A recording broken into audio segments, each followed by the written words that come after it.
മലയോര ജനതയെ സാരമായി ബാധിക്കുന്ന ഇ.എസ്.ഐ വിഷയത്തിൽ ജനതയുടെ ആശങ്കകൾ പങ്കുവച്ച് ബിഷപ്പ് മാർ റെമീജിയോസ് ഇഞ്ചനാനിയിലും ആർച്ച് ബിഷപ്പ് മാർ ആൻഡ്രൂസ് താഴത്തും മുഖ്യമന്ത്രി പിണറായി വിജയനുമായി കൂടിക്കാഴ്ച നടത്തി. തൃശൂർ രാമനിലയത്തിൽ നടന്ന കൂടിക്കാഴ്ചയിൽ ജോസ് കെ മാണി എം.പി, വിഫാം ചെയർമാൻ ജോയി കണ്ണഞ്ചിറ എന്നിവരും മെത്രാന്മാരോടൊപ്പമുണ്ടായിരുന്നു. വിലങ്ങാട് ഉരുൾപൊട്ടലിൽ ദുരിതമനുഭവിക്കുന്നവർക്കായി പ്രത്യേക പാക്കേജ് അനുവദിക്കണമെന്നും സംഘം മുഖ്യമന്ത്രിയോട് ആവശ്യപ്പെട്ടു. ഇ.എസ്.ഐ റിപ്പോർട്ടും പുതിയ ഇ.എസ്.ഐ ജിയോ കോർഡിനേറ്റ്സ് മാപ്പും എത്രയും വേഗം ബയോഡൈവേഴ്സിറ്റി ബോർഡിന്റെ വെബ്സൈറ്റിൽ ലഭ്യമാക്കിയാലേ ആറാമത്തെ ഇ.എസ്.ഐ കരടിൽ സൂചിപ്പിക്കുന്നത് പ്രകാരം പരാതി സമർപ്പിക്കാൻ ജനങ്ങൾക്ക് സാധിക്കുകയുള്ളൂവെന്നും മറ്റ് സൈറ്റുകളിലെ ഭൂപടത്തെ അടിസ്ഥാനമാക്കി തയ്യാറാക്കുന്ന ആക്ഷേപങ്ങൾ കരട് വിജ്ഞാപനത്തിനെതിരെയുള്ള ആക്ഷേപങ്ങളായി പരിഗണിക്കുക പോലുമില്ല എന്നും സംഘം മുഖ്യമന്ത്രിയെ ധരിപ്പിച്ചു.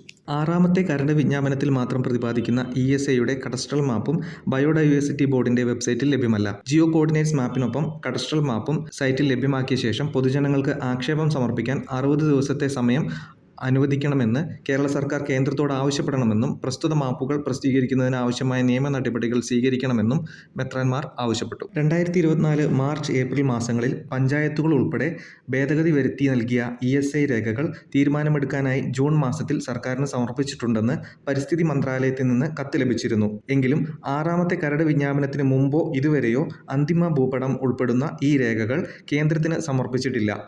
അവ ബയോഡൈവേഴ്സിറ്റി ബോർഡിന്റെ സൈറ്റിലും പ്രസിദ്ധീകരിച്ചിട്ടില്ല എന്ന വസ്തുതയും സംഘം മുഖ്യമന്ത്രിയെ ധരിപ്പിച്ചു. ഇ.എസ്.ഐ പ്രദേശങ്ങളിലെ ആധാരങ്ങളിൽ പരിസ്ഥിതി സംവേദക മേഖല എന്ന് എഴുതി ചേർക്കുന്നത് ജനങ്ങൾക്ക് വളരെയേറെ ബുദ്ധിമുട്ടുകൾ സൃഷ്ടിക്കും. അത്തരം ആധാരങ്ങൾ വെച്ച് ലോൺ എടുക്കാനോ സ്ഥലം വിൽക്കാനോ സാധിക്കുകയില്ല. ഉമൻ വി ഉമൻ കമ്മിറ്റി റിപ്പോർട്ടിൽ തെറ്റായി രേഖപ്പെടുത്തിയ വനവിസ്തൃതി സംസ്ഥാന സർക്കാർ തിരുത്തി കേന്ദ്രത്തിന് റിപ്പോർട്ട് നൽകണം. ഇല്ലെങ്കിൽ ഈ വില്ലേജുകളിലെ 1968 ജനുവരി 1-നും 1977 ജനുവരി 1-നും മുമ്പ് നൽകിയ സർക്കാർ അംഗീകൃത പട്ടയഭൂമികൾ വരെ ഇതനുസരിച്ച് വനഭൂമിയിൽ ഉൾപ്പെട്ടുപോകും. ഇ.എസ്.ഐ നിയമത്തിന്റെ അടിസ്ഥാന യൂണിറ്റ് വില്ലേജ് ആയിരിക്കെ കേരളത്തിലെ റവന്യൂ വില്ലേജുകളിൽ നിന്നും ഫോറസ്റ്റ് വില്ലേജുകളെ വേർതിരിച്ചില്ലെങ്കിൽ നിലവിലുള്ള സ്ഥിതിയനുസരിച്ച് ഒരു വില്ലേജിന്റെ പേരും അതിന്റെ അതിർത്തി കാണിക്കുന്ന മാപ്പുകളും ഇ.എസ്.ഐ നിയന്ത്രണങ്ങളിൽപ്പെട്ടാൽ റവന്യൂ വില്ലേജുകൾ മുഴുവൻ ഈ നിയമത്തിന്റെ തിക്തഫലങ്ങൾ അനുഭവിക്കാൻ കാരണമാകും. 123 വില്ലേജുകളിലെ 13,108 ചതുരശ്ര കിലോമീറ്റർ നാച്ചുറൽ ലാൻഡ്സ്കേപ്പ് എന്നത് കേരളത്തിലെ ആകെ നാച്ചുറൽ ലാൻഡ്സ്കേപ്പിനേക്കാൾ 631 ചതുരശ്ര കിലോമീറ്റർ കൂടുതലാണ്. ഇ.എസ്.ഐ നിലനിൽക്കുന്ന മറ്റ് 5 സംസ്ഥാനങ്ങളിൽ നിന്ന് വ്യത്യസ്തമാണിത്. ഇക്കാര്യം സംസ്ഥാന സർക്കാർ കേന്ദ്രത്തെ ബോധ്യപ്പെടുത്തണം. മുഖ്യമന്ത്രിയുമായുള്ള കൂടിക്കാഴ്ചയിൽ മെത്രാന്മാർ ആവശ്യപ്പെട്ടു.